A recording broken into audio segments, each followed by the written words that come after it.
The sign may say high school, but that's from a previous lifetime. Calvin Castine in beautiful downtown Elizabethtown, New York on the I believe, 8th day of June 2018. And we are here to take a look at the latest exhibit in the Adirondack History Museum here in beautiful downtown E-Town. And we thought we were going to be here alone, but we pulled in here and found there's at least 2 school buses here in attendance, so we may have some youngsters also finding out a little bit about local history. That's going to be our focus as we head inside. We have made it inside, and there's plenty of rooms here, so the kids have places to go, and we have places to go. We've got 2 folks here. I'll start with on my left. Nothing impolite here. I know it's all supposed to be ladies first, but we'll start with you. Your name? I'm Jerry Zahavi. Jerry Zahavi, and? I'm Maggie Bartley. Maggie Bartley, okay. You're on the board here. What's the situation? We're both trustees on the Essex County Historical Society board, and we run the museum here. Okay. I'm a retired history teacher, and I'm a professor at the University at Albany. Albany, a long History ways professor. It's a long drive from here. Well, I live up here and I commute down to my job. Every day? No, I have a place down there where I stay during the days I teach. Okay. So history is your life? This is my life, and it's fun. I now get to have way more fun doing history than I did when I taught it. Okay, where'd you teach? I taught in Montgomery County, Maryland for 26 years. How'd you end up here? My husband's from here, so we retired up to here. I couldn't take the traffic and the heat in the Washington, D.C. area, so we came north. All right, so tell your husband welcome back. Yes. All right, so you're both on the board. Is it a large board or? 12? 13. Wow, Yeah. that's tough. Tough to make a decision when you got that many people. Well, actually, we think it's small. We need more. More people. We're looking more for workers, more board yeah. members, yes. More workers. Share the load. Yes, yes. Okay, we're here to look at your, we got people coming in. Okay. Oh, they're the workers. They're workers? Okay. They're workers here. Okay. Yeah. All right, so keep them busy here. The kids are roaming around. How many rooms have these exhibits you have here? Oh, my gosh. 4, 8, 10, 12, about a dozen rooms. Yeah. And some are permanent rooms that stay up, that have been up for 5 or 6 or 7 years. Uh-huh. And some are rotating exhibits that change every year or 2. And this year, we have a new exhibit here in the lobby because we're doing the Centennial of World War I. Mm-hmm. So the lobby is the military part of World War I, how it affected the people in Essex County. We're not doing the entire comprehensive war, but how World War I had an effect on people in this Adirondack area. Now, I was kind of disappointed that, particularly in the Plattsburgh area, we didn't get more of this. I know they're going to do something this summer. I know when the Minor Farm's going to have, the Minor Institute's going to have something shortly on, because the Plattsburgh idea was such a big factor in preparing for that war. Well, And they trained. The guys Yeah. from here trained at Plattsburgh Yeah, before they headed overseas. guys from all over the Yeah. place trained up here. This was, Yes. the Plattsburgh idea was world renowned. And, Yes. they- And we even have a picture here of some of the fellows training in Plattsburgh. Okay. Local fellows here going up to Plattsburgh after they were drafted. Okay, so, preparing for the First World War, this area played a big We had factor a in being huge prepared. Impact. There was a huge impact. And we start here with, these are the local boys that went to war. These are the casualties. There were 64 men from Essex County alone who died during the war, that were in service, either died of the influenza epidemic or died in accidents or died in the battlefield. And Okay. we've put a list of all of those fellas. And then we actually Okay, have well, let's not rush here, though. I like to, at least, if, it'd help if you'd come to my left, if you don't mind. Your left, Yeah. okay? Okay. Because that way I got the camera on my right. Oh, and you I guys on gotcha, my I left. gotcha. Good. So we also contacted people around here who had relatives and pictures of their fathers, their grandfathers in the war. We have the first group of men who were drafted, a center photo, picture? the center picture. They're in front of the Essex County Courthouse, which is right across the street. And then we have them training at Plattsburgh. We have Lieutenant Harold Tryon, whose son loaned us this portrait of his father. And And one of the most fun pictures I have up here at the top, and you really can't see it, but there was during the war an effort to raise funds, Liberty Bonds, and they brought a World War I tank called a Whippet tank through various towns, and all the children in the town are climbing on the tank. And you can barely see the tank. Just in the back you see a little bit of the tank. But that's right here on Route 9 in front of the Essex County Courthouse, and the kids are all there. It's in the fall. They're trying to raise money by selling Liberty Bonds, so the kids all came out to see the tank. Yeah, one of the things that I just got that notice yesterday about the thing that the Minor Institute is doing, and William Minor, apparently he and his wife Alice had some kind of a get-together, and they raised, I think, $1,400 for the war effort, something like that there, you know. The effort to raise money was nonstop. And what amazed me, and Jerry probably knows more about this, is, you know, the war had started in 1914, but we didn't get in until the spring of 1917 when the Congress declared war and we joined the war effort. In 18 months, almost every person was involved in the war effort. It was a huge effect, not just on the men who went, but on their families, their parents, even children who were recruited to be like the boys' league. And they were taking over the farm duties and the harvesting duties, and the mothers who had to make bandages and roll bandages and collect money and do Red Cross work. Everybody was involved in that war effort. Now, you said, early on, you said the word, magic word, drafted. Yes. Is There was, this kind of when the draft came into existence? well, they've had drafts since the Civil War. I mean, drafts have been around, but they did not begin the draft until 1917 because they expected to get and need 4 million men. In the end, they only ended up using about 1.3 million men, but they were prepared for 4 million. So every town had a draft board, and yes, some people volunteered. We have this father of one of our local folks here who was the first Marine who enlisted in New York City because he was working in New York City. But for the most part, they were drafted, and it was drafted very quickly. Yes, well, yes, it was, it was very sudden. Right, and we also have down here an entire set of known as the World War, because there was no World War I in those days. They didn't call it World War I. Some people just called it the Great War. Right. And they were stereo cards that were published so people could see what the war looked like over in Europe. And of course, we have the stereoscope here, so you can sit down and actually see, because there was no TV and there was really no movies, hardly at all. Right. And this was the way that people could see what it looked like where their fathers and sons were.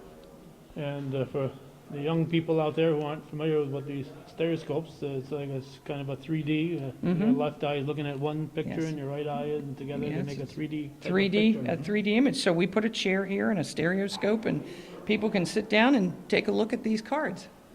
Now we have those things you can put on your head and Yes. feel like you're actually. And over here, we have some of the war effort and how the people were here were involved. One of the most amazing things I had not learned, even as a history teacher, was the state of New York, in the summer of 1917, decided to do a military census. And it says, notice to all men and women, you must register between June 11th and June 25th if you are between the ages of 16 and 51, men and women. Wow. They needed to know how many people they had available and what kind of work would need to be done, and they wanted to know how to find you. I have never seen a military, this is like people registering for the draft now, Yeah. but it included women, and one of our workers here, Carol, said her grandmother was told she had to register, and she went, wait a minute, I have 2 children, what am I going to do if they take me? We also had the influenza epidemic, or pandemic as it was really, at the time, so there was a lot of information given out about how to stop and prevent, people died within 24 and 36 hours of that. I also have here some of the Liberty Bond buttons. If you bought a bond button, there was a lot of pressure on people to buy these Liberty Bond bonds, and if you did, you got a button to wear. I also have a couple of medals here that were awarded to various people in this area. And then when the war ended, we had ceremonies. So we have here, as they come marching home, the town of Jay and Black Book cordially invite you to celebrate the honor on Memorial Day, and it was 1919. So the war had actually ended in November of 1918. So, you know, the people were involved. In this case here, we have some actual artifacts. We have an Enfield rifle that would have been used at that time with a bayonet. We have the mess kit. Right here we have a gas detector for poisonous gas that you would have to wear around your neck to tell you if there was actual gas that you were breathing. We have a copy of a book, a children's book or a young person's book, and there was a lot of pressure on boys to be prepared because we didn't know how long that war was going on. So when you're 13 or 14, you're already reading about how you're going to be in the war effort. And a piece of World War I souvenir. This is a pair of German binoculars that were picked up by an American and brought back as a souvenir. They did bring back souvenirs. And so this happened to be a piece that we were able to borrow. And there's a lot of printed material because when you were in Europe, if you didn't speak French or German, you couldn't read, but they actually printed battlefield maps for the soldiers in case they got lost. So we were fortunate enough to get all of this material along with the uniform over here. Okay, just before we turn to the uniform, that Mm-hmm. gas mask is, you know, very important to remember that this led to a lot of restrictions on the use of gas in war Yes. because of this, and unfortunately, there Yeah. are countries that are still Using it. using it. That's the actual detector, and on our mannequin here we have the mask. So we were able to borrow this outfit. We actually had the helmet in our collection, but we were able to borrow this from a collector for this season. And it's kind of fun because we didn't want him just standing there looking like a mannequin. We tried to put him as he might have looked in the trench. Right. He's wearing his gas mask around his neck, and in many photos you will see this bag around every soldier's neck. And they had to carry that with them in case poisonous gas was Yeah, used. you couldn't wait to go find it. You had to No, have you it had to there have with it with you immediately. you. Any idea where the name Doughboys came from? Well, if you look upstairs, you will see a poster, and apparently there was, and I don't know if this is where it came from, you know the poster? The girls were Red Cross and YMCA volunteers, and they served the soldiers, donuts. And some theory is that because they loved the donuts that the girls served, when particularly at training or at bases, they became known as doughboys. I don't know if that's the true story behind it, but It sounds good. it sounds good. Why don't you talk about the music? Yeah, we wanted to have a little bit of sound as part of the exhibit. And so we collected some of the songs from the period, and there were thousands and thousands of songs that were produced during the 4 years of the war. That's the European and the American war involvement. And we found an Edison home phonograph from approximately the era. Many of the songs were on Edison diamond disc records. Some were on cylinders. And so we have a player that plays back the songs. We turned it off now while you're filming.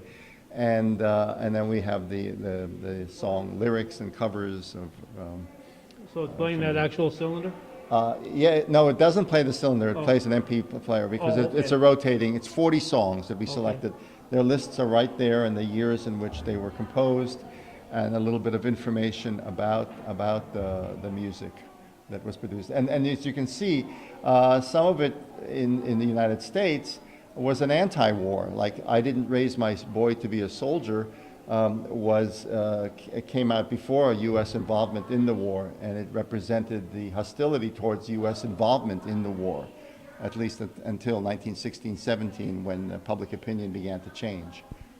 Well, over the years, World War I, World War II, we tried our darndest to stay out of the wars, and then, I think that's what's led many times to us getting involved early, because staying out didn't seem to work.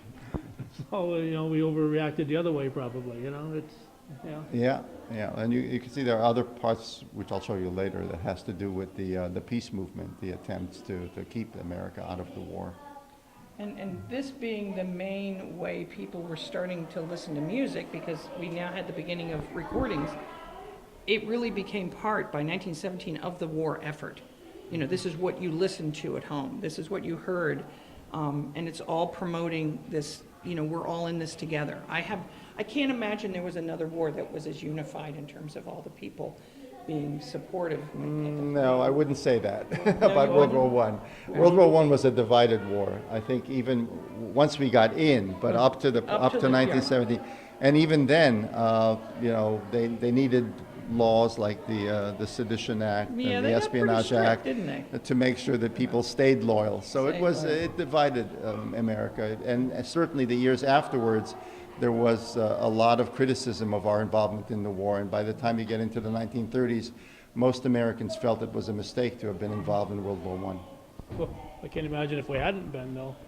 Yeah. Well, I can imagine if we hadn't been, we probably wouldn't have had an Adolf Hitler. Maybe so. And I can give you that interpretation sometime.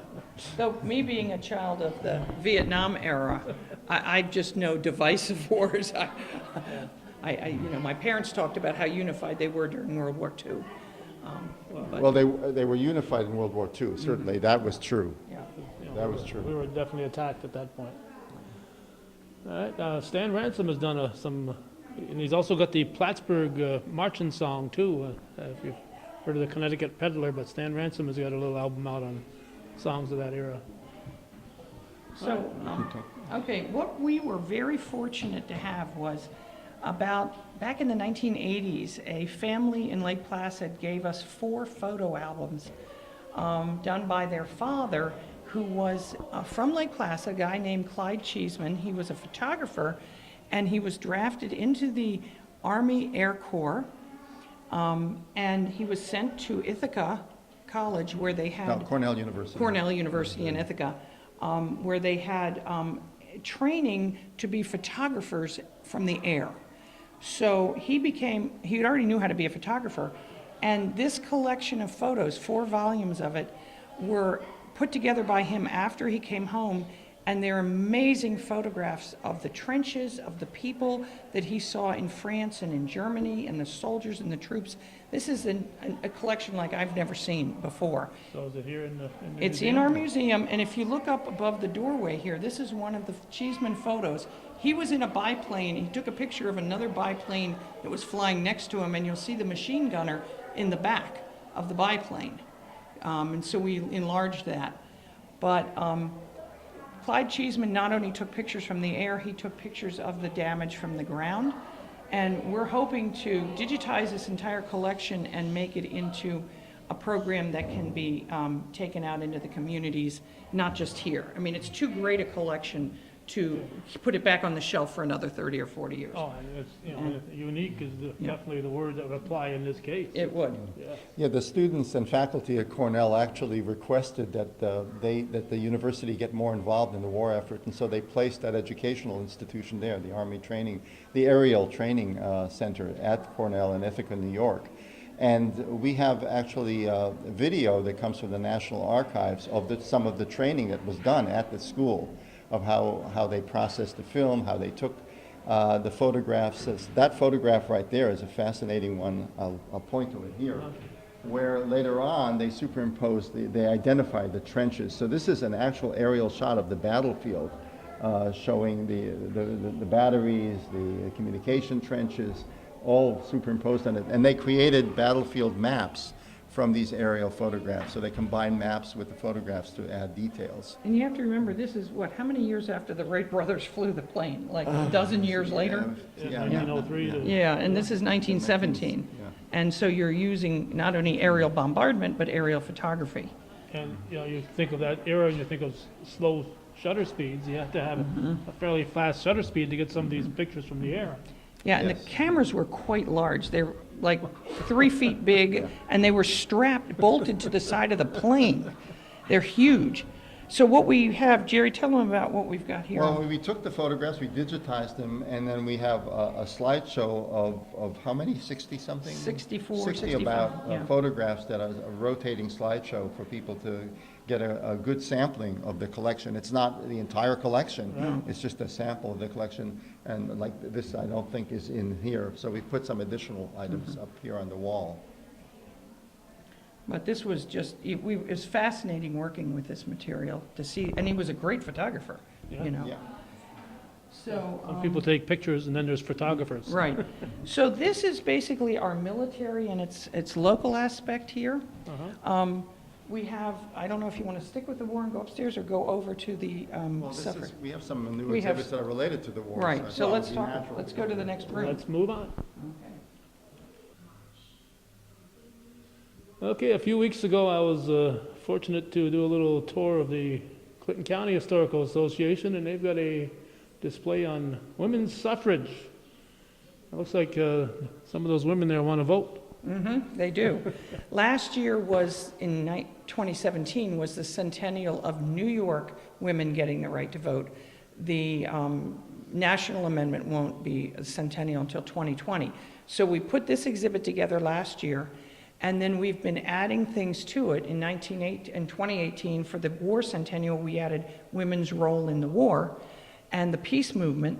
So this exhibit will stay up until the end of 2020 when we celebrate the national women's suffrage amendment. So what we did was we started here to the left with the beginning of the suffrage movement and the Seneca Falls Convention back in the 1848. And people don't realize that from the time of the convention in 1848 until women in New York got the right to vote, it was 72 years.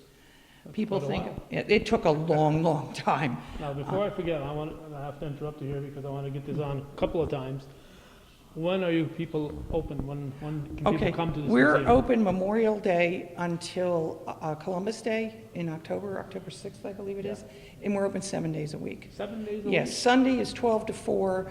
We're, Isn't there one day a week? oh, Monday we're closed because we have meetings. Do your laundry. We actually, the director has to report to the county, and Monday's our slowest day, so we're not open on Monday. The rest of the week, we're open 10 a.m. to 4 p.m. So Tuesday through Saturday, it's 10 a.m. to 4 p.m., and Sunday, 12 to 4. Oh, so that gives people lots of opportunities. Lots of opportunities, yes. So, should they call ahead if they have, obviously, other a large than Monday, group? yeah, yeah, Oh, and, large groups, yeah. yeah, definitely if you have a large group, so somebody can help you through it. A family wants to come down or bring Yeah. their grandkids or whatever? Right. So this basically flows around the room and starts with the earliest years, and then we move on into ways in which New York State, because this is really focused on New York State, a lot of it in the early years, is women who could vote in school board elections but couldn't vote in political elections, national or state elections. Now, I know this building has a girls' entrance on the side Yes. off the street there, so That's from when it was a school. that's what it was. And we actually found an original ballot box. With women's votes now, what does that mean? These are the ones they threw away? They actually had separate ballot boxes for the women. Yes. We won't count those. No, We'll just put well- them in there. Well, when they had local elections, they couldn't let the women put their ballots in the national or the state Okay. elections, just the school board election Okay. ballots. So these were just for the school board Right. election. So what we've done is reprinted the amendment that was passed in 1917 giving women the right to vote and allows everybody who comes in here, including you, to vote and drop your ballot in a slot. And at the end of the year in October, we count and see if the people today agreed. We've had a few people say, hell no. You've already started to count them. That was last year's. We also have hats and scarves here, or banners to wear. If you want to do a selfie in front of the parade, you can wear that. If you'd like to wear a hat, you could. We should have a bowler hat for the men. I've gone all these years without ever doing a selfie, so. And then we move on to, like we said, the local elections here where women could vote in New York back into the mid-19th century in some school board elections, but not in the political elections. The big national movement really began in the late 1890s, early 1900s, when you start getting these national marches, because the western states gave women the right to vote. It was the eastern states that didn't. Wyoming, I believe, was the first one. Yeah, in the 1860s, as a territory, not as a Right. state. So we have pictures of some of the demonstrations, and the big march of March 3rd, 1913, which was right about the time that Woodrow Wilson was being inaugurated. It was, I believe, the day before the inauguration. And that march was led by a woman named Inez Milholland. I don't know if you've ever heard of Inez Milholland. I may Well, I Inez don't Milholland remember. was actually one of the leaders of the suffrage movement, and she came from Essex County, the next town up, the town of Lewis. Her father owned the New York Herald Tribune and the Ticonderoga Sentinel, and she went to school in Vassar, but she was an active suffragist, and even in college got in trouble because she invited suffrage leaders to speak at Vassar, and they ended up having to do it in a cemetery. Anyway, the big march at the time of Wilson's inaugurations was led by Inez, and here's a picture of Inez. She dressed in all white and rode a white horse at the head of the parade, where they had thousands of women from all over the United States march down Pennsylvania Avenue. They also had trash thrown at them and spit on and all kinds of rude things. But she continued, and unfortunately she died before the vote could be taken. She died in 1916 at the age of 30. Wow. And she was the first woman who they ever held a memorial service in the United States Capitol on December 25th, on Christmas Day in 1916. And then she's buried here in the town of Lewis, just about 10 minutes from here. Now, 30 is awfully young. Any Yes. particular reason that? She had something called pernicious anemia, and they tried to give her blood transfusions at a time when I'm not sure they had typed blood yet. Uh-oh. Anyway, it didn't work, and she died. She had been giving speeches in California supporting suffrage, and she collapsed while she was giving a speech. So tell them about the films. Yeah, sure. We compiled some classic films from the era, because this was the early years of the silent film era, and many of them dealt with suffrage or anti-suffrage, so we put them together in a rotating reel so people can get a sampling of the films from the period. Okay. We're hoping to do the same down the road on World War I, if we can get our act together. All right. And this is suffrage in the Adirondack. Yes, the next section shows people here who, in the Adirondacks, and particularly in Essex County, who participated in the suffrage movement. We have the National Suffrage Party headquarters, which was in Keene Valley, and we have a parade there. We have women in Chestertown, down just across the border in Warren County, participating in a parade. We even have a boat parade in St. Lawrence County of women with banners for the vote, and a children's parade up in Malone, where little girls pushed strollers with had banners that said, "We want the vote." So this section really shows both the men and the women who participated locally. At the top, you see a petition. This is a copy of a petition that belongs now in the state archives. It's in very poor condition, but it was actually a petition from Franklin County with signatures by women who supported the right to vote in New York. And somebody found it in an attic where it had been chewed by mice, and it was given to the New York State Archives. And we got a digital copy of it so you could see what a petition looked like at that time. So they each went around with their sheet and they. Yeah, and they glued them all together on a piece of cardboard. Who's this lady? This lady is from Keene. She was a teacher of the deaf. Her name was Sarah Porter. And when she had been working for decades, she taught at Gallaudet College in Washington, D.C., but came from and lived in Keene Valley in the summer. And when the right to vote was finally passed in 1917, she wanted to be the first woman in her town to vote. And she went to this local schoolhouse was the place to vote. So she went to the nearest schoolhouse, which I have a picture of there, and that building is still standing. It's a private home now. But she says, "I will be the first woman in my town to vote." So she made that effort. Get there early. Yeah, get there early. Go early and vote often. The next section here is about the women who were sent to prison for trying to vote or for protesting against the fact that they weren't allowed to vote. And there have been several films made about these women who were locked up in prison in the Washington, D.C. area when they protested in front of the White House. Some of them went on hunger strikes and were force-fed. It was very, very rough what they went through while they were imprisoned for simply trying to vote. And these are some of the women and picture of the prison that they went to. One of them The lady right here is Inez Milholland's sister, Vida, the one who was riding the horse at the parade. After her sister died, she took over her sister's place as the leader of the local movement and was arrested and thrown in the DC jail. And she was quite a good singer, so they said the entire time she was there, she would sing and all the other women could hear her, and as long as she was singing, they had hope. So the legend says. So the legend says. So we have some of the other women, both in jail and after they were released. They purposely wore their prison uniforms when they spoke to remind people that they had been locked up.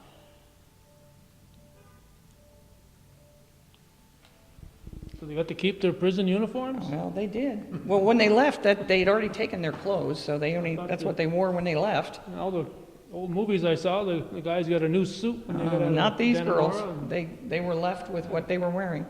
We have a collection of suffrage pins and buttons that women and men wore. There was a political cartoonist named Nina Allender, who did a lot of political cartoons that became in newspapers and magazines, all of which were, promoting women's suffrage. And this corner here is when we got involved with World War I, the women had to be brought into the war, and there was pressure on the women's suffrage movement to say, stop trying to get suffrage, we need to focus on the war. But the women who had been doing it for 72 years said, no, we are going to continue to push for this effort. But you can see here by these posters and ads that women were expected to take over men's jobs. There they are working in a factory. They were expected to serve as nurses. They were expected to knit and make things, to save food. And what we have here in the corner is actually one of the nurses' outfits worn by Marie Atkinson, who was from Keene Valley. They called them gray ladies, and she worked in the U.S. Army Hospital in New York, tending to the soldiers that had returned from the war. And I have her picture, not in the uniform, but right there next to her. But it kind of shows the young girl. That was Maria, the only photo that the family had to give us.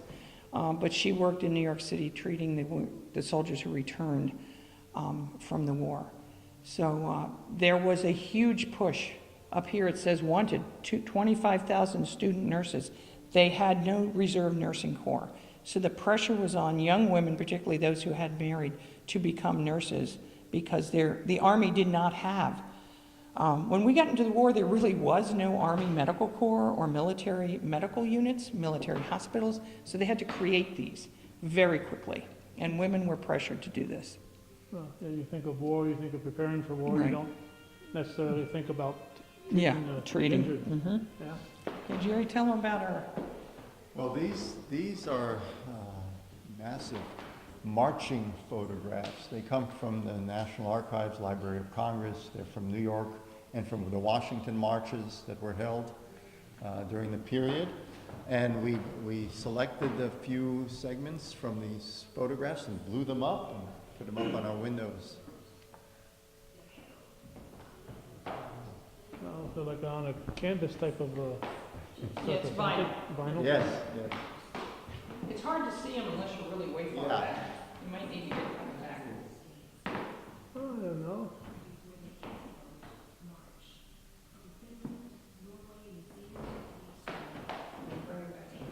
Yeah. Oh, we're- Here.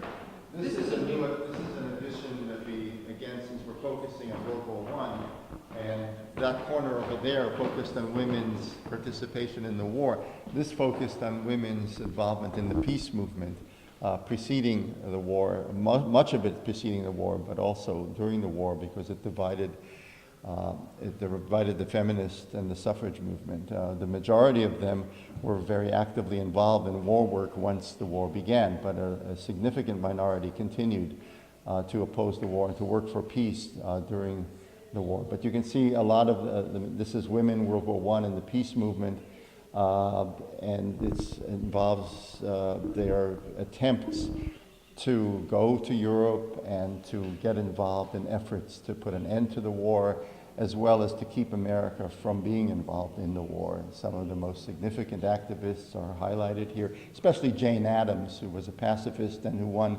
the first American woman to win the Nobel Peace Prize in 1931. And she was very active in the Women's Peace Party, and we have a profile of a party that was established particularly to fight for peace rather than war. And so this is what we put up this year. The bottom one, they got reversed. These two song covers got reversed. It should be, I didn't raise my boy to be a soldier, should be on the left, because sequentially that represents the opposition to the war. And I didn't raise my boy to be a slacker was written, and yes, it was an answer. 1917, 1918, more and more songs were really along that theme. So they fell down, and the person who put them back up reversed the order, but that's the way they should be. And these are some of the significant events: the Women's Peace Parade in 1914 in New York City, and the attendance of many women in the International Congress of Women at The Hague in the Netherlands in 1915, and a few other stories, some of the cartoons, Henry Ford's involvement in sponsoring a peace ship, which ended up being a sort of catastrophic event. The people divided against each other. They were not of a common mind.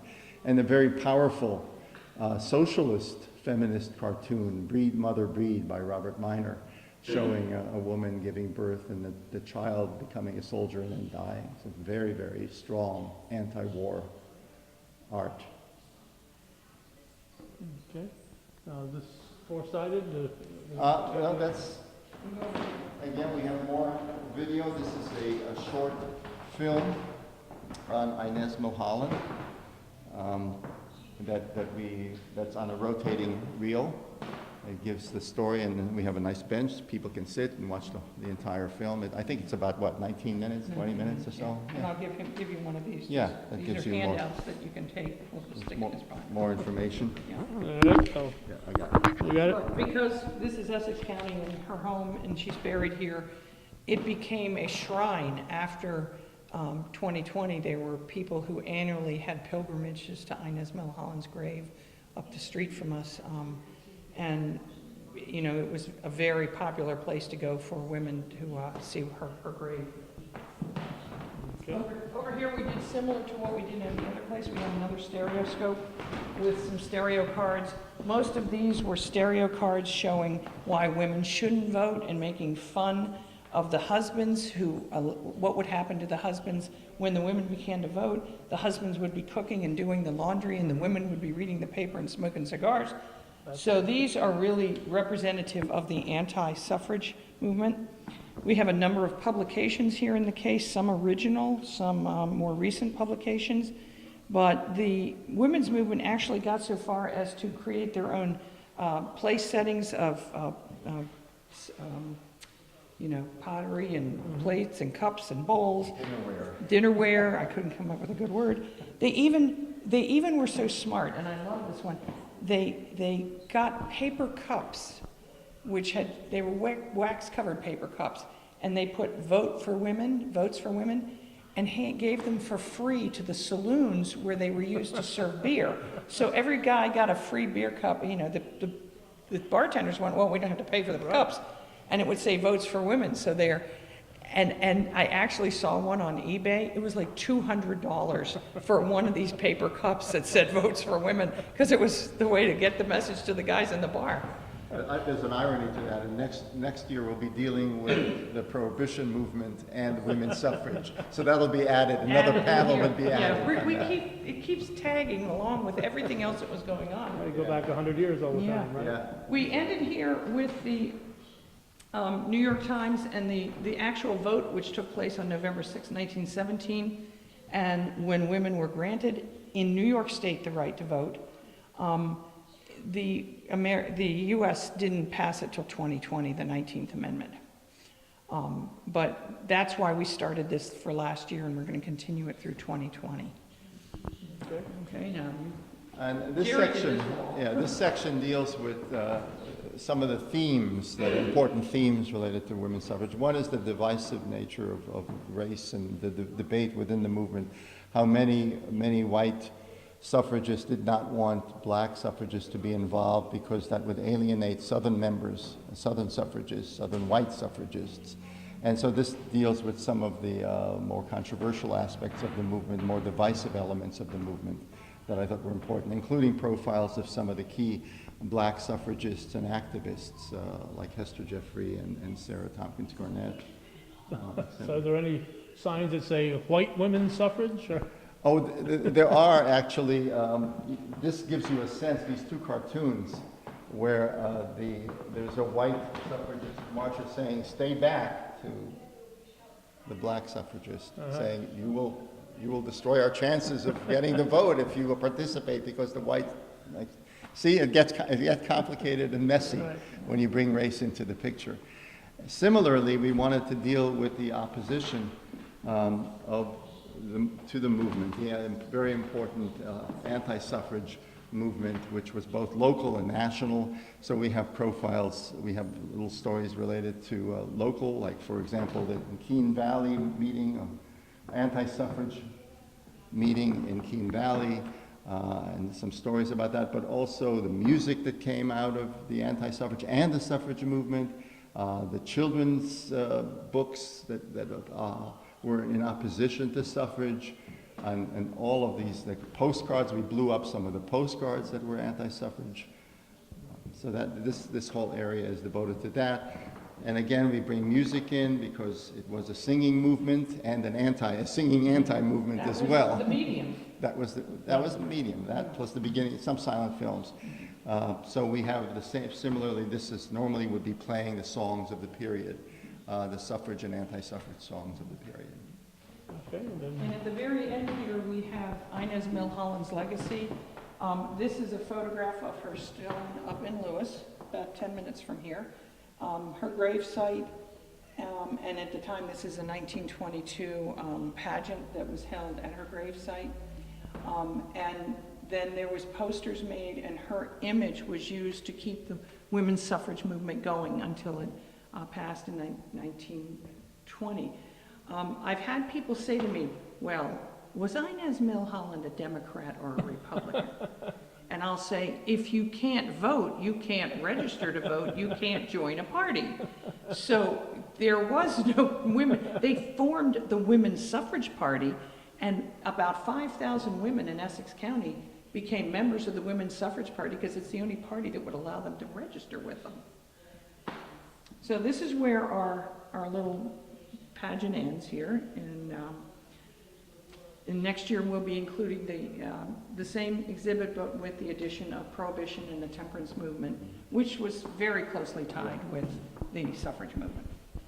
so you'll have to remove some stuff to make room? or- No, there are places for more walls. Yeah, we Use the ceiling? keep The ceiling's not yours. Yeah, and you'll notice how we put these quotes from various women around the header up here. I was at the Women's Suffrage Memorial in Washington, D.C., and I saw that they had done that, and I said, oh, I've got the perfect space for that. Let's use it. We're gonna do that too. All right, so let's move on. Okay. So this is the summit of Cascade Mountain in Keene. We have not stepped outside, we are still inside. We're still inside, But we do have the sound of the wind on top of Cascade. and the clouds. Oh, the clouds up there. too. Yeah. So the idea is that if you've ever driven to Lake Placid, you go past the Cascade Lakes, and the trailhead to Cascade Mountain is there. It's one of the most popular trails to go up on the high peaks simply because it's so close to the road. And so thousands and thousands of people go up all year. And this is basically the view you would see if you were standing on the top. It's almost a 360. Almost, just enough room to come You have to in. go Just enough to slide in. Yeah. So this is an exhibit that's going to be opening Open in July. in July. July, we're still working on it. So It's not- July but of they have 20, All the 46 Yeah, high all the peaks, 46 every mountain, peaks, information a on it. history, a little bit about the mountain, the elevation, And there is this club called the 46ers, which Uh-huh. are people who've climbed all 46 of the high peaks. Right? So we kind of wanted to have every peak here that is in that 46. All 46 of them, huh? Yeah, and Yeah. So this will be in this year, 2018? yeah, Yep. it's Uh, actually being done in phases. So phase 1 will be opening in July. Okay, one of the things I try to remember when I'm doing these is these are going on the internet, so Mhm. not everybody's going to be seeing it here in 2018. They'll be Right. seeing it in 2023 and so It'll be a on. permanent exhibit here. This will be a permanent Yeah. exhibit, Yeah. if anything is permanent. Yeah, well, permanent by our standards. Right, Yes. yeah, Which is usually 10 to 15 at least years. okay, so the place to get a photo on the background here, what's the background? They're called. Do we know what the background is? Yeah. That's Marcy up there. Okay, Mount and Marcy. Way up. All right, stand here on this rock. Is that a real rock? A real We make-believe couldn't- rock? We could, it's solid, so people can support the weight. But we couldn't bring an actual rock or the floor would collapse. And the guy's carrying it with a But claw. it's very solid and very expensive. Okay, so that's coming soon here in 2018. Okay, we've made our way upstairs. How many floors? We're on the 2nd floor, but there's 4 floors. 4 floors. Do you use them all for the Yes. exhibits? Yes. Okay, so bring your walking shoes when you come Yes, here. yes. This is called the Rosenberg Art Gallery, named for a man who donated a lot of money to help us create it back in the 1950s. He was a painter himself. So in the Rosenberg Gallery this year, we have an exhibit of World War I bond posters, or Liberty Bond posters. This was part of the propaganda and the attempt to raise money to pay for the war. What they did in 1917 in order to get the money to pay for the war effort was sold bonds, like savings bonds, war bonds, and they hired local American artists and kind of let them go, say, we need these themes covered, and these were actually works of art done by artists, and then they were reprinted and sent to every town and every county where there was a bond office or a person who then went out and put them up on walls and stores and to encourage people to buy these bonds. Now, these things were printed in the thousands. The original paintings are very rare. I mean, I know one person, I know one. I'm not sure if they have any originals in New York at the archives. They probably do. But they're incredibly valuable, the original paintings. But last year, a young lady who's been a supporter of the museum was cleaning out her parents' house in town here in Elizabethtown, and her mother had many years ago come across rolled up posters in the attic of a house she bought, because that house had belonged to the guy who was in charge of distributing the posters, and there were leftovers and they were in the attic. So the mother realized in the 1980s these things are pretty rare, Yeah. and she took them and had them all put on cardboard with plastic over them to preserve them so they were flat. So the parents passed away, and their daughter called me and said, I've got like 75 war bond posters here, and they're all mounted on cardboard, and you ought to look at them. And I went and looked at them and I went, whoa, what a show these would make. It's hard enough to find 1 or 2 that have survived, but she had over 70 of them. She had a few from World War II, but the majority of them were from World War I. So we said, can we borrow these and make a gallery show? And she said yes. So these are all on loan from that family. Do And you want to mention the name? their family is the Longware family. And Mr. and Mrs. Longware had passed away, and their daughter was, settling the estate, and she said, I'll loan them to you. So we put up, I don't know, 20, some of them. I mean, we couldn't even put them all up. There were so many. They related to John Longwell? You know? John Longware was part of that family. The Longware family is very well known down here. So then we talked to him about Aaron. Well, Aaron Noble is our curator, and he is senior historian at the State Library down in Albany, New York, and he's also happens to be a PhD student in my department at the University of Albany. And we got him to come. He had been working on an exhibit at the State Library focusing on World War I, and so we thought he would be the perfect person to curate these because he knew a lot about the background. So he came up here and he selected the images, he selected the posters, and he wrote the captions, and he even put them up, decided on the placement and the arrangement, and composed a poster, a guide to the collection. And as you can see, he tells the story of the posters and also some advice on how to interpret them and what to look for. Tells a little the background on the Committee for Public Information, which was the organization that really brought together these artists from the Society of Illustrators in the U.S. and dozens and dozens of different artists and illustrators who really gave their talents, their skills to the war effort. Now, these posters I can imagine the value of these posters if the family decide to sell these. This is Well, that's up to them. yeah. We're just grateful that they Yeah, have it. right. You know, 'cause I can't help but notice, like, for instance, this one up here. We'll help you to win the war, Dad. And there's a child in a military uniform, you know, preparing him. I get that sense of already preparing them. Over here's another one. Every American boy should enroll in the Victory Boys. So they're already part of the war effort. And then, of course, in a few years, if the war went on for 10 years, like some of them did, they would be preparing mentally for that. yeah. Well, fortunately, Fortunately, they didn't have to. yeah. It's an amazing collection. And we've got women as war workers there. And this is the one you asked me about, doughboys. Oh boy, that's the girl, the Salvation Army lassie, and she's got her plate of donuts. The YMCA was involved, the Red Cross was involved. They have women, images of women supporting the war effort. Look, you got the Joan of Arc thing going here. Victory Girls, Knights of Columbus had a Knights poster. of Columbus, everybody got into this effort once we actually got into the war. At least these organizations did. There was, of course, the peace movement, but they're pretty overwhelmed by this. Yeah, by this time. Yeah. I mean, there's some interesting contrasts we could have brought in with that socialist anti-war poster and Yeah. one of the child, the Yeah. young boy being prepared for war. War, yeah. This here will be available how long? This till October. This year. Yeah. This is We, only available in 2018. yeah, we will have another exhibit here next year. This changes every year for whatever the art is. In 2020, our plan, if it works, is to have, in conjunction with the 19th Amendment, is to have an exhibit of Adirondack women artists in 2020, kind of tagging onto that. So we try to have things that kind of match with what our other exhibits are.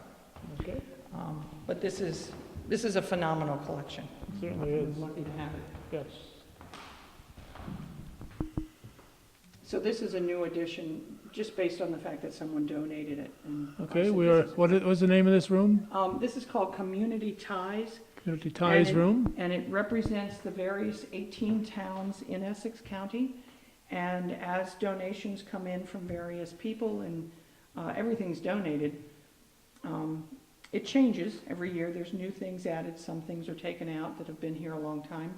But this map, every one-room schoolhouse in 1920 had the map of Essex County hanging in it.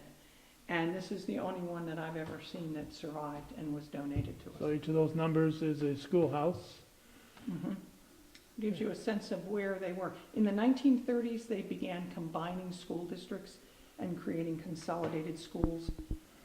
Instead of having the little one-room schools that the kids could walk to, they would go to the central school. Well, a year and a half ago up in Shazy, they celebrated the 100th anniversary of the Shazy Central Rural Mhm. School. And Mhm. again, I mentioned the name earlier of William H. Minor. He built that school. And so all the one-room schoolhouses in the Shazy area for pretty much, Consolidated, yeah. right? Yeah, and now we're talking here in Elizabethtown, which is combined with Lewis, they're going to vote to merge with Westport. Yeah, I know. So- That's, yeah, a lot of mergers, Mhm. about 40 years ago, 45 years ago, there were a bunch. And This was a huge, like like a drape that hung in a theater. When you used to pull the screen up and it had advertisements from all Instead over of running the... all those ads before the movie. Right, this is how they advertised before they had a show or a silent film. And this was restored, and it shows the area. Which theater was it in? I believe it was in the one, well, there was one here in Elizabethtown, because you'll see most of these are from Elizabethtown or nearby. And it used to be, it burned in 1957, but somehow this was, I can't tell exactly how that was saved, but it was definitely in mostly Elizabethtown area businesses. And there's Lewis, which is not too far from Elizabethtown. So this display here is, this room is a permanent room. Permanent room. But the items in here Vary. come and go. Come and go. This just came up here. This is a 1850s Melodeon. It is an organ. It was donated to us many, many years ago, and it was in storage. And when I was in charge of collections, I said, "What's under that blanket?" And I pulled it off, and it was this instrument. And it was in horrible shape. And just fortunately, my brother is a pipe organ repairman. Wow, yeah. He lives in Baltimore. We actually disassembled this. He took the parts back to Baltimore, repaired them, and then a year later brought them back and put it together, and it now plays. And it belonged to a doctor. We have the owner of it here, Dr. Lyman Barton from Willsboro. It was in his house and was given by that family probably 50 years ago, and it had never been played Still till... plays now? It plays now. Right, so You have to pump it, though. We've had a Okay. couple of people come in who know how to play them, and they've actually, we filmed them playing it. do a little Yeah, recital. right. And this is the printing press, the old-style printing press that was used to print the Elizabethtown Post newspaper in the 19th century. Wow. This is where they set type. They actually set the type. And the roller, the ink roller up there on the wall. So we have a mailbox from Minerva, Olmstedville post office box, and we have pictures of lots of the old post offices here. And we have a little setup here from the one-room schoolhouses that are shown on that map. So we kind of set this up, and kids can come in, and adults can sit here. And that's how it felt. My grandson was here the other day, and he sat and he goes, "Is this how people had to sit?" Is there inkwells in those, There are those holes for them. yeah, okay. And was that 48 star flag or Oh, that's an earlier one, I believe. earlier than That's, 48? yeah, Even yeah. before Yeah, 48? that's an earlier one. Oh, wow. This is probably one of our most noted local pieces. Back in the 19th century, there was a man who murdered 3 women, and he was found guilty and hung here in Elizabethtown in front of the jail. Right before he was hung, he was approached by a doctor who said, "Can I buy your body after you're dead?" And the guy goes, "Well, $50. And he said, "Yeah," gave him $50. And the condemned man bought chocolate, candy, and a last meal. And they hung him, and then the doctor came and took the body. And that's what's left, the skull and the rope. So that's the actual skull and the actual That's, rope. yes, of Henry D. Bonets. Now, Henry D. Bonets, while he was in jail, did a lot of writing. And we actually have his writing, and much of it is done in code. And there has been actually other TV people who have come because there's a challenge to break Henry's code. It has never been deciphered. He was originally from France. So we always say, Henry likes to be the center of attention. And if some people wanted it put away and have him buried, and we go, well, he'll be upset if we do that. He likes the attention. So that's He's Henry. looking at the people looking at him. Yes. And next to that is a dental chair from Manya Gerson. Above it is a photograph of Dr. Manya Gerson, a woman dentist here in Elizabethtown. And she and her husband was the local doctor. They were both from Latvia, Lithuania, that area of Eastern Europe. And When did they arrive? they arrived in the 1930s and had their offices here.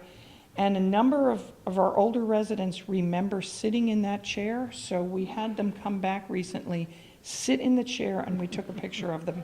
And next to it is the drill, and it was run by the doctor's foot, Dr. Mike Gerson's foot. So she would pump that, and that was the drill she used on people's teeth. Most of the people said it was very frightening to sit in that chair as a child.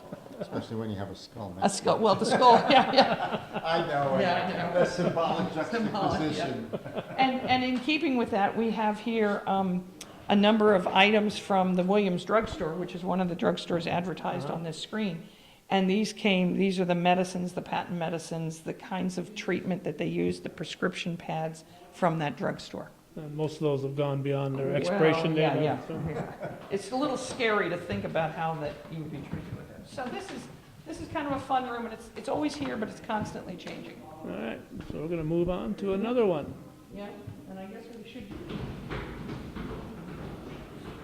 We're gonna go move on. We got more students arriving as we're doing this, but anybody who is seeing this horse and is a native northern New Yorker probably recognizes the work of Ardo Monaco. And here at this Adirondack History Museum is a tribute to our late friend, Mr. Ardo Monaco. And I've been promising his nephews that I'd be coming here and doing this for the last 3-4 years, and we're finally here. After several floods which destroyed the land of make-believe, which Ardo had created, particularly Hurricane Irene, a lot of... 2011, that was 2011, wasn't it? Or Yeah, 2011. 2011. A lot of his artwork was just covered in mud and underwater. Including his village. Yes, and there was an effort, and this stuff, a lot of it was picked up, covered with mud, and it was divided among several different museums, and we got a good chunk of the collection. We have been cleaning it by hand. So we have here an entire case of some of the toys and artifacts that he made, the mural that was in one of his buildings. And in keeping with the fact that it was Land of Make-Believe, we've created a little Land of Make-Believe here where children can come. We have costumes, we have crayons and things so they can play here. But more importantly, we have photographs that people have been donating from their own collections of when they went to Land of Make-Believe as children. And they can leave a note and say, oh, I went here as a kid, I remember doing this. So this is a little trip down memory lane, particularly for people middle and older age who remember going there as a child. People unfamiliar with Ardo Monaco and the Land of Make-Believe, long before there was a Disneyland, there was a Land of Make-Believe. Ardo was instrumental in helping the folks at the North Pole Village create their site, and he decided that he wanted a site, and he called it the Land of Make-Believe, and everything was scaled to the child's size. So a child came here, and it was a town that they could relate to because the doors was child size. Adults would have a little bit of a struggle to get inside of those. The ponies would pull a child size stagecoach. There was child size railroad running through. And it was in Upper J, New York. And in 2003, I think was the year we lost Ardo. Shortly after he celebrated his 90th birthday. And his castle was one of his crowning achievements. That was in bad shape. The little village stood there until the flood and it was in rough shape, but it stood there until that flood came through, or Irene, was it, you said? Hurricane Irene Yeah, it washed all that out. was the end of it, yeah. The end of it. And we've documented that on Hometown Cable, and we're fortunate to do 5 programs with Ardo, including looking at some of his old films that he had, the miniatures. He was very instrumental in doing miniatures for movies and so on, and he was just a very talented person. All these toys were his creation. His mind was never at rest. Ardo was a very unique individual, and we're great to have had him in our lives in the North Country. We had a reunion of people who worked there, and when this opened, we invited people who had worked there and people who had gone there, and we had quite a crowd of people just, bringing back memories of that experience. Well, he'd take kids in the Upper J area and just let them come for free in the summer and just be part of the crowd, just be part of the ambiance. And the stories of those people, it's amazing. But one too many flood wiped out his dream, but he certainly left a legacy.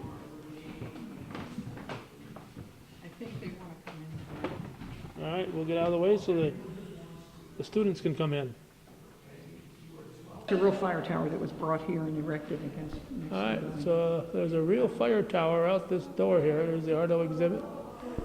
And we got some students here from one of the local schools. I saw a Westport bus. I don't know if these are Westport Yep. kids or what. But every once in a while, we'll see somebody walking up out there. You can fit 4 or 5 of the people up there in that tower at a Yes, time. it's a great place to see the mountains because you're up above the buildings and the trees. And it's also a great place to see the E-Town fireworks because you get a great view. So that's, it's an actual fire tower? It's a real fire tower, and they're here doing an educational program where they learn about fire towers in the morning, and then they take a bus and they go up to Poca Moonshine, and they climb Poca Moonshine to the fire tower at Poca Moonshine. So it's an all-day program. Wow. Yeah, so they have to learn about why we have fire towers before they go up to actually see the big one. Okay, So, well, now, this is a name I'm very familiar with, Bruce Mitchell. Is their store still open? no, Bruce Mitchell passed away this past year. Oh, I wasn't aware of that. He recently died. He's a prolific Adirondack painter in Keene and had his own studio up there up near Baxter Mountain. Amazing. These aren't photos, these are paintings. These are real paintings. Yeah. And what happened was there was a collector who had, in New York City, who had collected about 20 of his paintings and several Ruth Rumney paintings.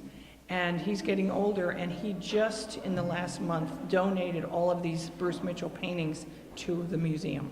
Wow. So we have now this upper hall, we're putting a number of them up. We can't put them all up, we didn't have enough space. But these are now Bruce Mitchell paintings of the high peaks of Keene, of the various mountains in the area, Roaring Brook Falls here, a number of the waterfalls, and Bruce is no more. This is pretty sad. We just lost him this winter. Oh, it was amazing, man. Very happy that when Gordy Little and I were up there doing a show with him, I bought an old window and each window has a different scene that he had painted in Yeah. there. And it just, and every one is just beautiful. It's Yeah. just, I can't imagine he was so prolific. I mean, Yeah. you would think that would take weeks and weeks and months to create these here, but he was able to produce so many amazing paintings. It's just incredible. I just look at that one, and it's like you're right there. Yeah. Everything is perspectively, you are right there. The shine on the water is right there. And of course, when he painted the mountains, he painted the real mountains. He didn't just put bumps, the way some artists just kind of put a Yeah, right. stylized mountain. He actually, you could stand here, and if you knew the mountains, you could tell which ones they were. Here's one of his big panoramas. So we are like, he even has a key to tell you which mountains they are that goes with this painting. So we're thrilled. We just hung these in like 2 weeks ago. Now, how long will this be available? These will be up this whole summer. There's others that are not up.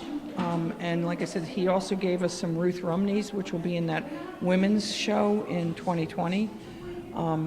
But these get put away for the winter because this building is not heated in the winter except for the offices. That's why we don't open in the winter. It's like a refrigerator in here in the winter.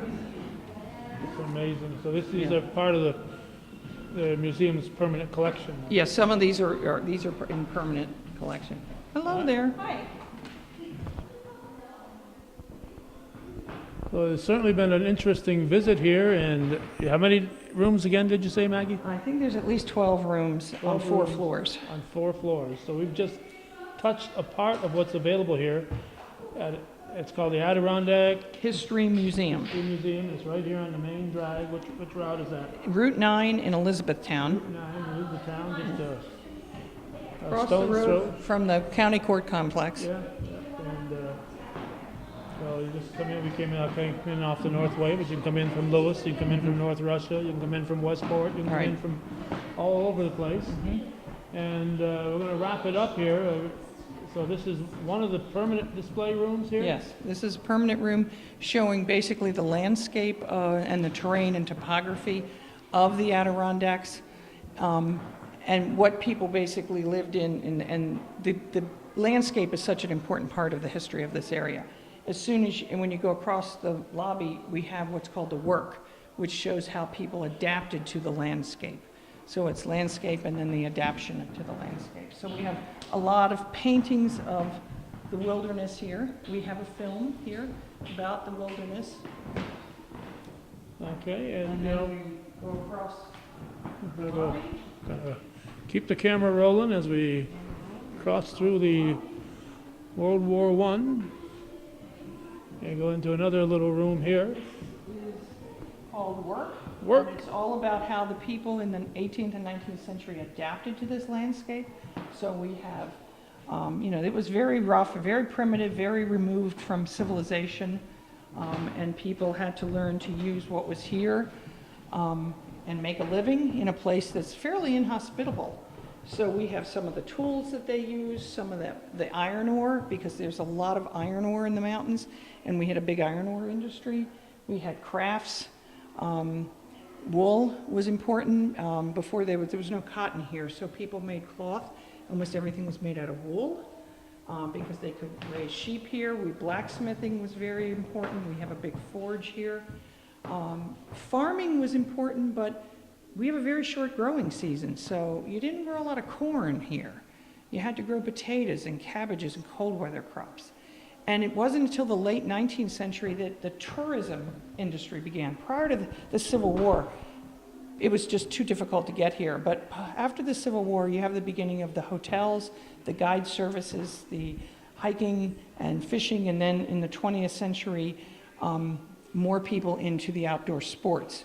So we have the things like Frontier Town and Land of Make-Believe, and places, before there were hotels, people had rented rooms and cabins, and now, of course, we have hotels and motels. So this is really how people adapted to the landscape here. Yeah, certainly parts of Essex County that are along the lake were certainly more accessible and, Right. and better known, but as you drive in here from the Westport area into Elizabethtown, you get a view of the many mountains that are surrounding this area. So it gives you an idea of what you can imagine somebody coming through there with a horse and cart, what they Right. put up with to Yeah. get here.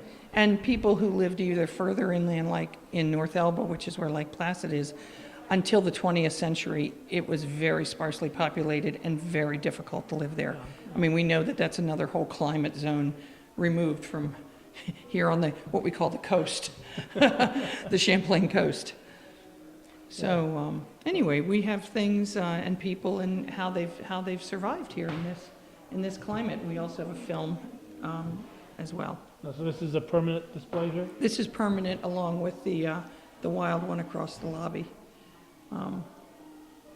Okay, now you said you've got 12 members on your board, but you're looking for more. Tell us what your group is called and how people can get involved. Well, we are the Essex County Historical Society, which has existed since 1954.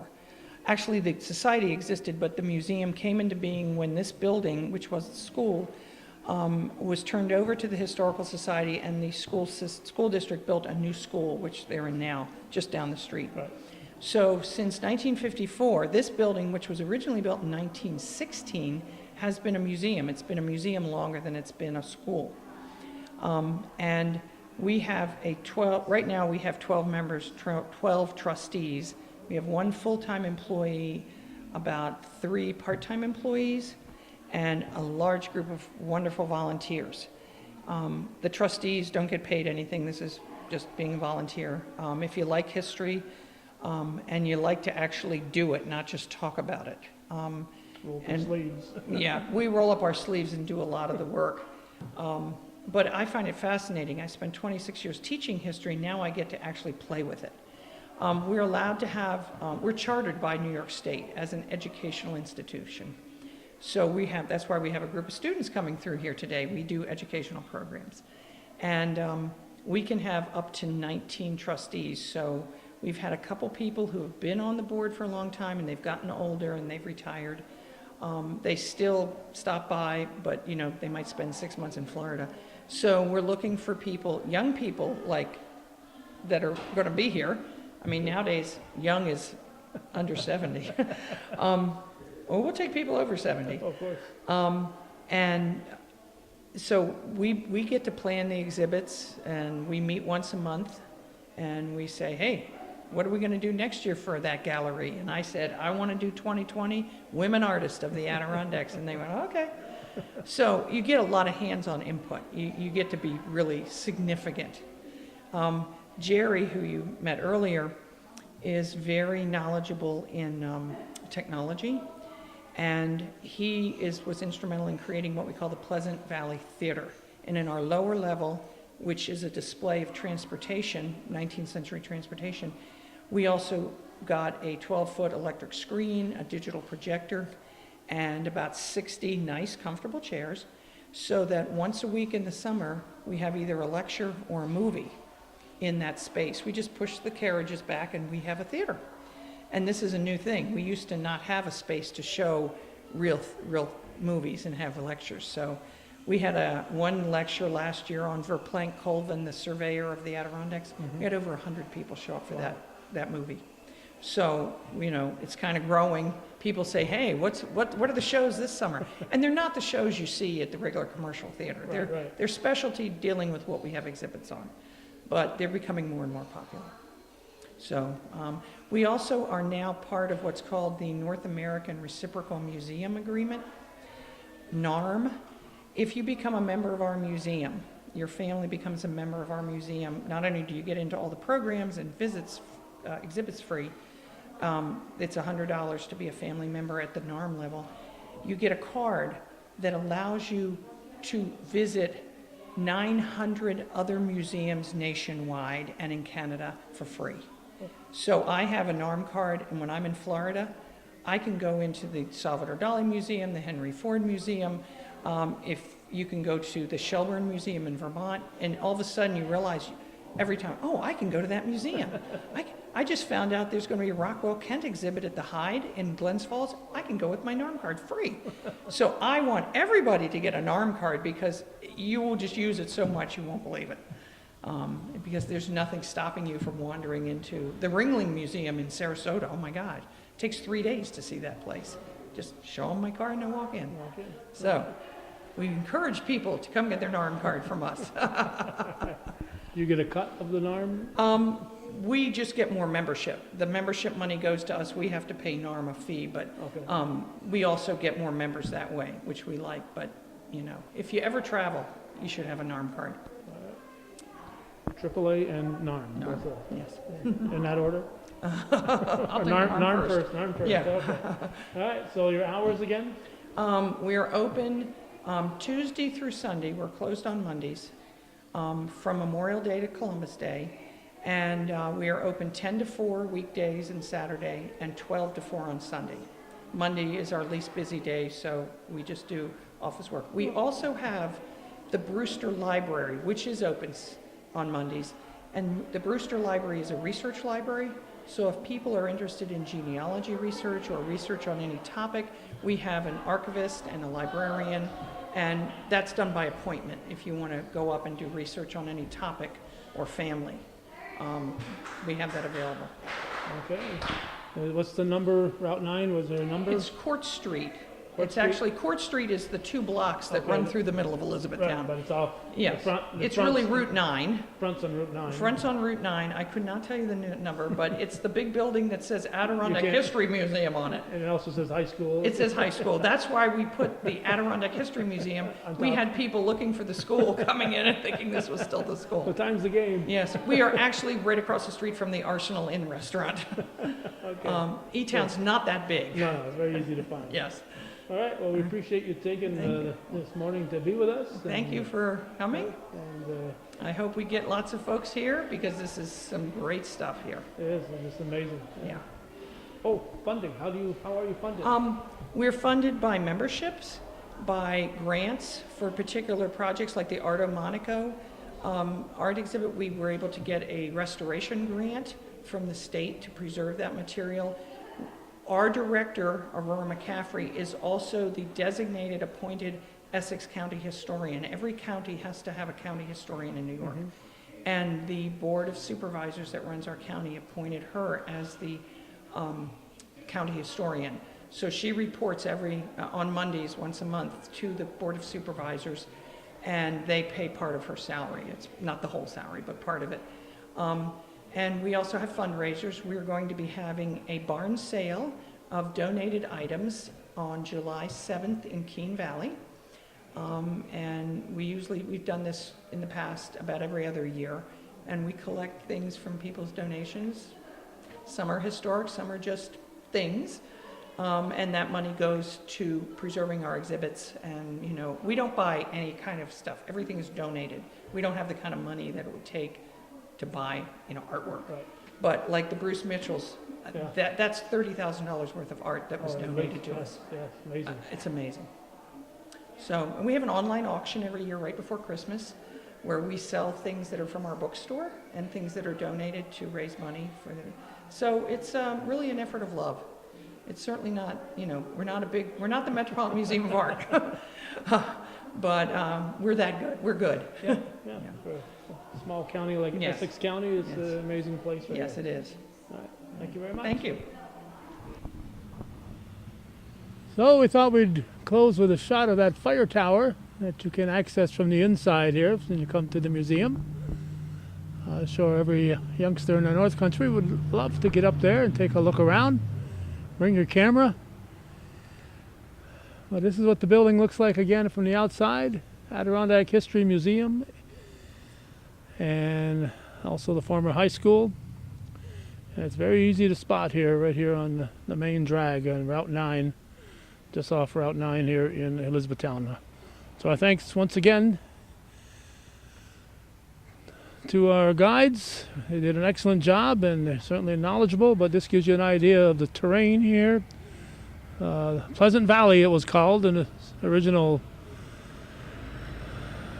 days. As you can see, it is a valley. It is surrounded by the Adirondack Mountains. So thanks for watching and for supporting viewer-supported local television, Hometown Cable. Without viewer support, this type of programming would not be possible, and we thank the people who step up to the plate and support our continuing efforts. Hometown Cable. We're today doing this on June 8th and June 7th. 35 years and 1 day ago was our first program. So we're continuing our programming, and without viewer support, we wouldn't be here, and it's TV we think is worthy of your support. Thank you for watching.